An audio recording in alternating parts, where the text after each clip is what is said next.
Good day. Dear student, this is Nazia Altaf, your science teacher. Hope you all are doing well and healthy. Today we will start the new chapter, that is environment and feeding relationship. In this chapter we will discuss about the habitats, adaptation of the habitats and some other things.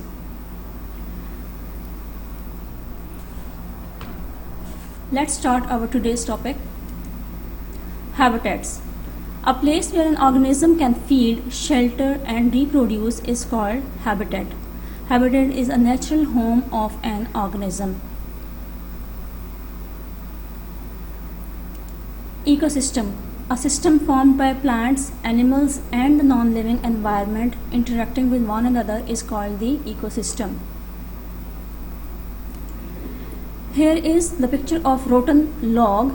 You can see over here there are so many things on the rotten log. There are the tiny small plants, and there are some organisms or the small insects, tiny insects which are living on the rotten log. They are feeding on the rotten log. They are having the shelter. This is the shelter for them. So we will see that how many types of things are feeding or they are getting shelter from the rotten log. So this rotten log is also a habitat for all these things. Mushrooms grow on the rotten log. When rain falls on the log and it absorbs water, mushrooms grow on the rotten log. This is fungi, a lichen. You can see over here, these are the small, you can see tiny plants. These also grow on the rotten log. In the same way, mosses grow on the rotten log.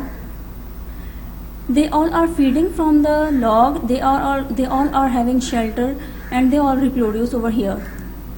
These are some small insects which also live on the rotten log. They are worms, tree lices, bugs, spiders and other things which lie on the rotten log.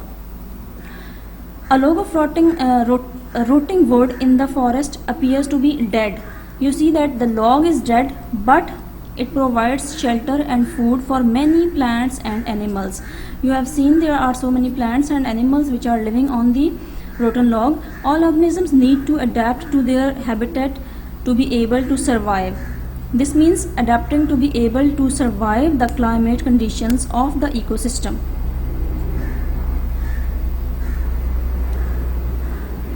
Here I want to give you some other example, like my brother went to China for higher studies. In China, total environment was different. Living style, food, weather, etc. All the things were different from Pakistan. So he adapted all the conditions of that environment to survive. Here I want to tell you that I just want to tell you that the habitat does not change itself, but you have to change yourself according to that habitat. मतलब अब मरी में अगर आप जाएंगे तो मरी का वेदर जो है वो आपकी कंडीशंस के मुताबिक चेंज नहीं हो जाएगा कि आपको कराची में रहने की आदत है तो आप मरी में जाके भी आपको वैसा ही वेदर मिलेगा. नो, वो हैबिटेट वो इकोसिस्टम वहीं के मुताबिक आपको अपनी बॉडी को और अपने आप को वैसे ही बदलना पड़ेगा. You have to wear the clothes according to that conditions. You have to eat food, wear the food of Murray, and in the same way animals need to change their self according to their habitat. So they have to adapt the environment to survive according to the conditions, according to the environment, according to the ecosystem. There are different animals who adapt according to the habitat. These are the moles, fish, cactus and polar bear. We will discuss about just two things. Polar bear. Polar bears live in the icy wastes and snowy weather or the snow of the Arctic. To help them survive, they have something like a white coat to hide them from predators. Thick fur. What are the predators? Predators are an animal that naturally prey on other animals. जो दूसरे animals का शिकार करते हैं, they are called the predators. Thick fur to trap heat and keep them warm. They have plenty of fat for insulation and to act as a food store. Sharp teeth for killing the seals on which they prey.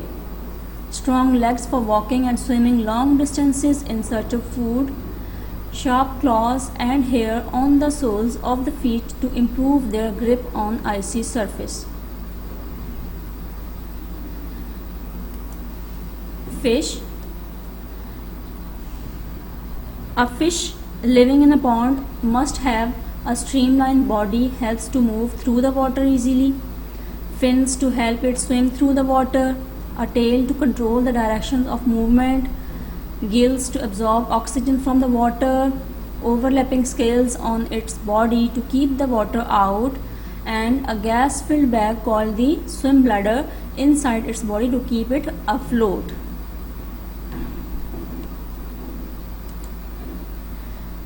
There are some changes in the habitat, changing factors in the habitat. There are several natural circumstances that change the habitat, and they may be yearly change and they may be daily change on the basis of daily changes.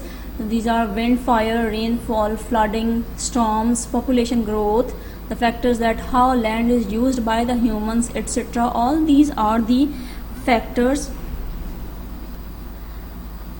that cause changes in the habitat.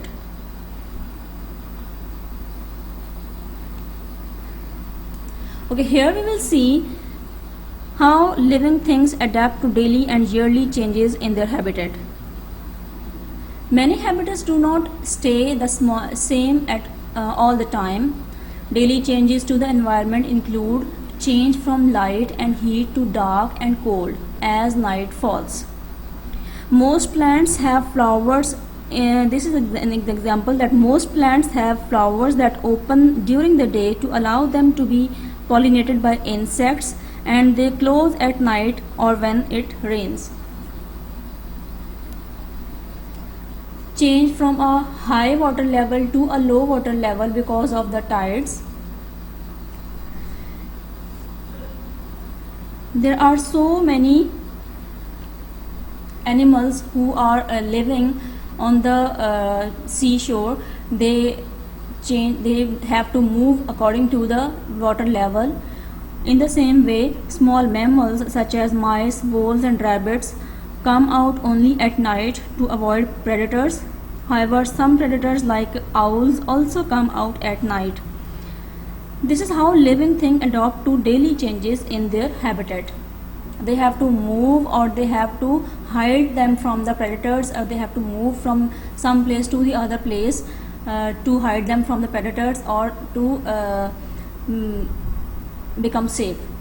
Seasonal changes to the environment include change from hot weather in the summer to cold weather in the winter. Deciduous trees such as oak lost their leaves as winter approaches. Change from long hours of daylight in the summer to shorter days in the winter. Change from lots of vegetation in the summer to bare trees and snow-covered ground in the winter. As you know that some mammals grow thicker coat in the winter. Some animals eat a lot in the autumn when there is a plenty of food, and then sleep or hibernate in the winter.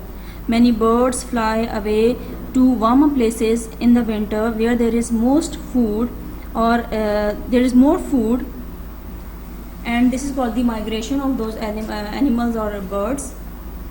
So these all are the yearly changes, and these are the daily basis changes in the environment. So everything that is suffering from these changes, they have to adapt according to these changes, according to their habitat. They have to move from one place to the other, or they have to change their habits. That was all about the lesson. Now this is your homework. Define the following: habitats, ecosystem. Identify the factors that cause daily and yearly changes in a habitat. Explain how animals and plants are adapted to their environment. You can tell any of two. I have given two examples, polar bear and fish. There are two more examples in your book. You can study from there. So my dear students, you have to complete all your work in your science copy, and you have to bring it with you when you come into school. All the assignments, all the homework should be completed in your book, in your notebook, and the marks will be given according to your completed work. Okay, you are safest at home. God bless you all. I hope you understood the lesson quite well.